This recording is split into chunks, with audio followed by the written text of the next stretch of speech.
In a small village in the Spanish region of La Mancha, there lived a man named Alonso Quijano. He was neither rich nor poor, an ordinary landowner, living a quiet life. But Alonso had one passion: books. Not just any books. He read tales of knights, quests, and noble battles until day and night blurred together. Over time, his mind slipped away from the present and into the world of fantasy. He believed that the world needed a knight once again. So, he made a decision. He dusted off an old suit of armor, gave his thin, bony horse the grand name Rocinante, and took a new name for himself: Don Quixote de la Mancha. He would become a knight-errant, riding across the land to right wrongs and protect the helpless. Every knight needs a lady to serve, and for that role he chose a farm girl he barely knew, Aldonza Lorenzo, renaming her Dulcinea del Toboso, the lady of his heart. His first journey ended quickly and badly. Mistaking an inn for a castle, he demanded to be knighted by the innkeeper, who played along to avoid trouble. Don Quixote then picked a fight with two travelers, thinking they had insulted Dulcinea's honor. He was beaten, rescued by a neighbor, and brought home, but rest did not cure him. He returned to the road, this time with a companion.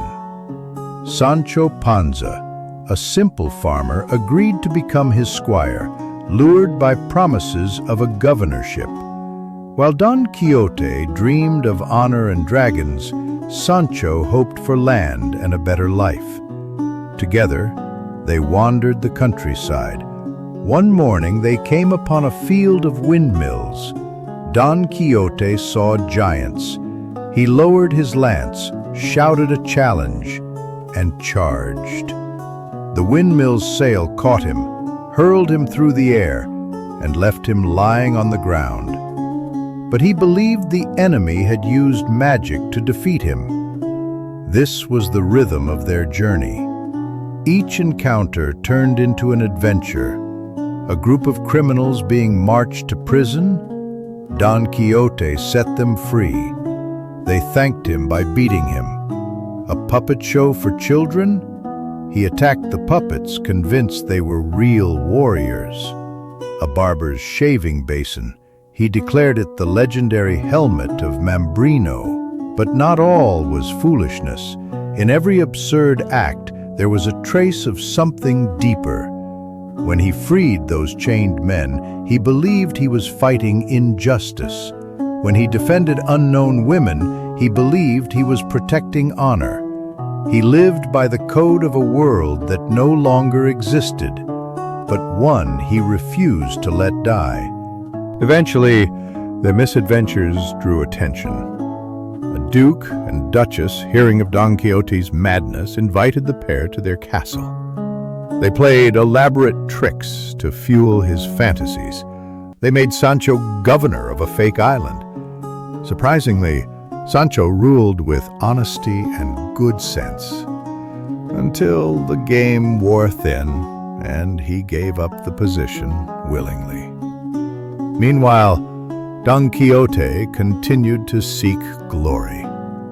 He entered caves, performed rituals of penance, and told anyone who would listen of Dulcinea's beauty, even though she remained unaware of his devotion. His final trial came in Barcelona. A young man, pretending to be the Knight of the White Moon, challenged Don Quixote to a duel.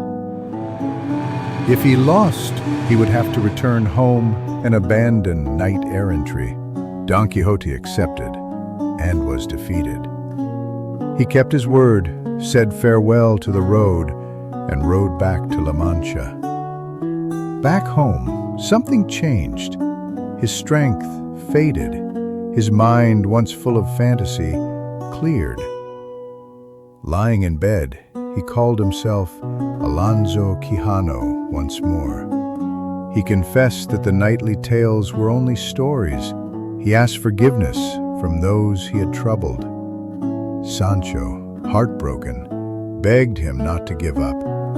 He said they could ride again, one last adventure, even if it was only in their dreams. But Don Quixote was finished. He died peacefully, surrounded by those who cared for him. His story did not end there. Don Quixote became a symbol, not of madness, but of idealism. A man who saw giants where others saw windmills, who stood by his convictions, even when the world laughed, who believed even when belief came at a cost. He did not win his battles. He did not get the girl. But in every fall, he rose again. In every failure, he saw purpose. And in every moment of delusion, there was a flicker of something brave.